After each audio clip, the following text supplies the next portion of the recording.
10월 7일 하나님 말씀을 함께 묵상하겠습니다. 오늘은 사무엘하 12장의 말씀으로 함께합니다. 우여곡절 끝에 마침내 다윗이 밧세바를 아내로 맞이했습니다. 두 사람 사이에서 아들도 태어났죠.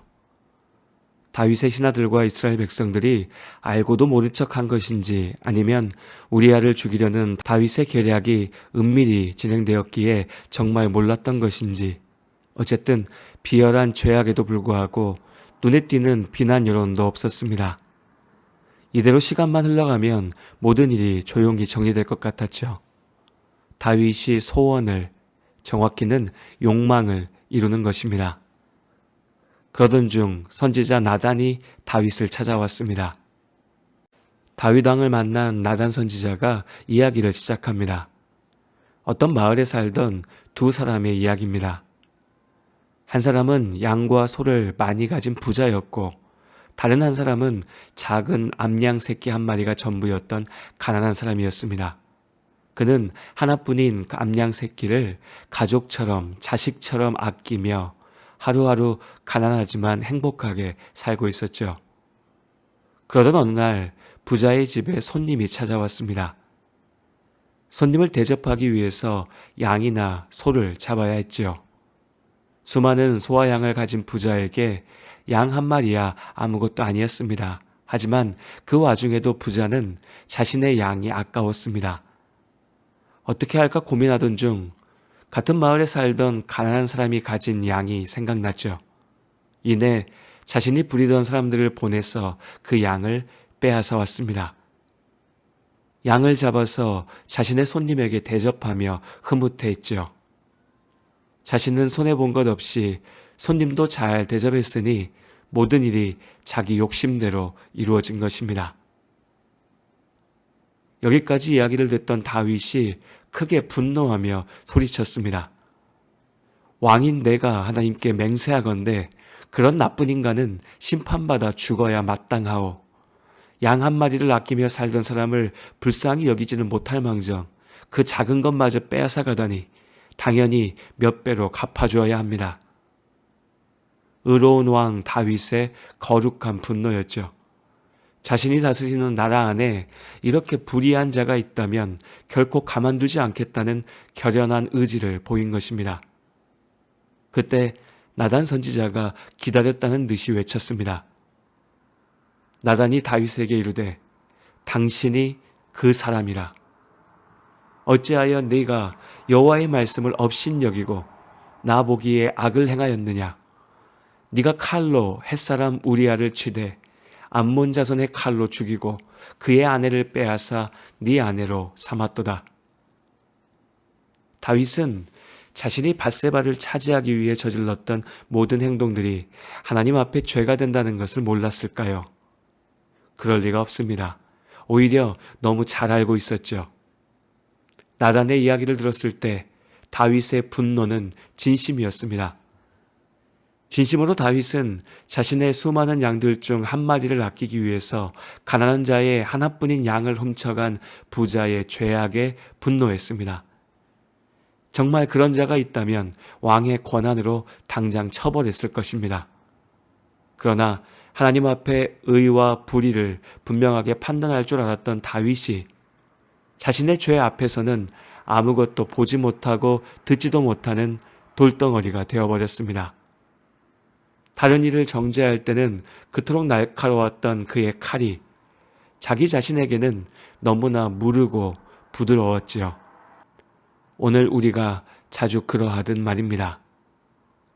당신이 바로 그 죄인이요 라며 외치는 나단의 소리가 다윗의 마음을 찔렀습니다. 다윗이 죄를 저질렀으나 당장 아무 일도 일어나지 않았습니다. 그러나 하나님께서는 모든 일을 알고 계셨습니다. 다윗은 자기 뜻대로 다 이루었다 자신했으나 하나님께서는 다윗의 죄를 결코 용납하지 않으셨습니다. 그나마 다윗은 하나님의 꾸짖는 말씀 앞에서 뒤늦게나마 정신을 차렸습니다.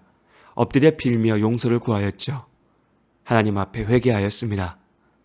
그러나 우리는 오히려 내가 뭘 그리 잘못했느냐며 큰소리치고 듣기 싫은 소리 하지 말라며 따지는 사람들을 더 자주 보게 됩니다. 어쩌면 우리 스스로의 모습이기도 합니다.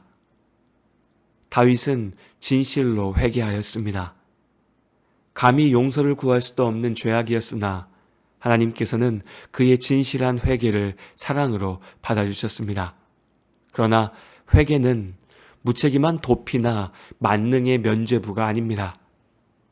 진실로 회개하였기에 다윗은 하나님의 사람으로 살아갈 수 있는 기회를 잃지 않았습니다. 하지만 죄악의 처참한 결과는 이후 다윗의 인생 가운데 고스란히 그 자신에게 돌아왔습니다.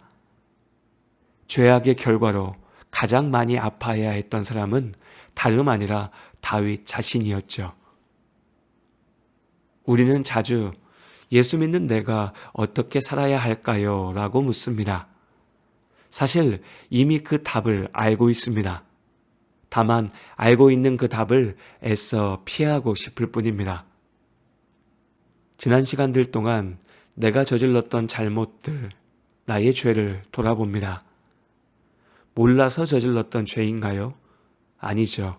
사실 그중 대부분은 분명히 알면서도 모른 척하며 하나님의 뜻보다는 내 욕망을 쫓아 행동했던 결과입니다.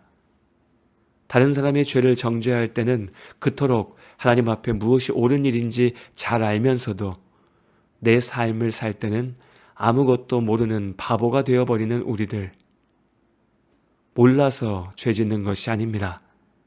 알면서도 죄 짓는 것이죠. 오늘도 하나님의 자녀로 하루를 삽니다.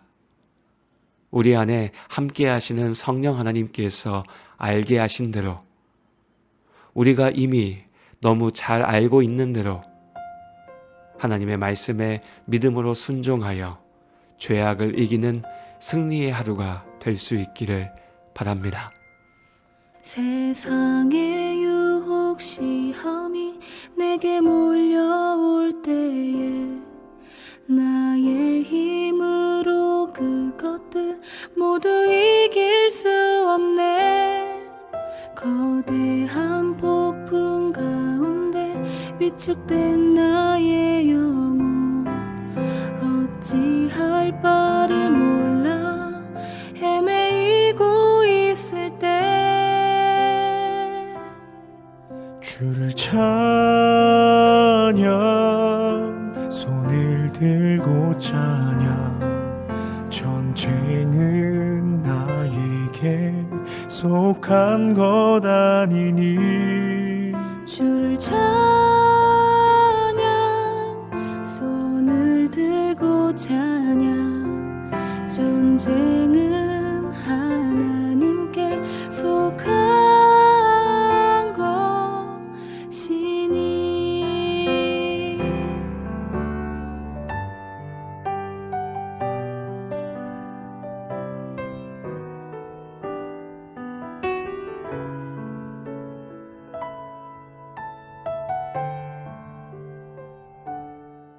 거짓과 속임수로 가득한 세상에서 어디로 갈지 몰라 머뭇거리고 있네.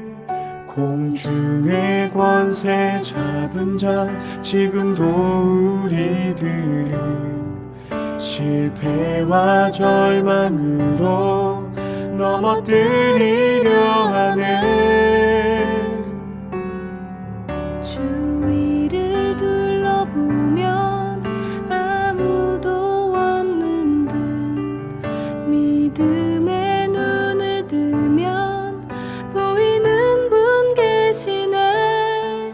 지금도 내 안에서 역사하고 계시는 사망과 어둠의 권세 물리치신 예수님.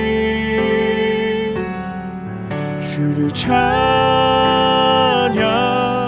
손을 들고 찬양 전쟁은 나에게 속한 것 아니니. 주를 찬양 손을 들고 찬양 전쟁은 하나님께 속한 것이니 주를 찬양 주를 찬양 손을 들고 찬양 전쟁은 나에게 속한 것 아니니 주를 찬양 손을 들고 찬양 전쟁은 하나님께 속한 것이니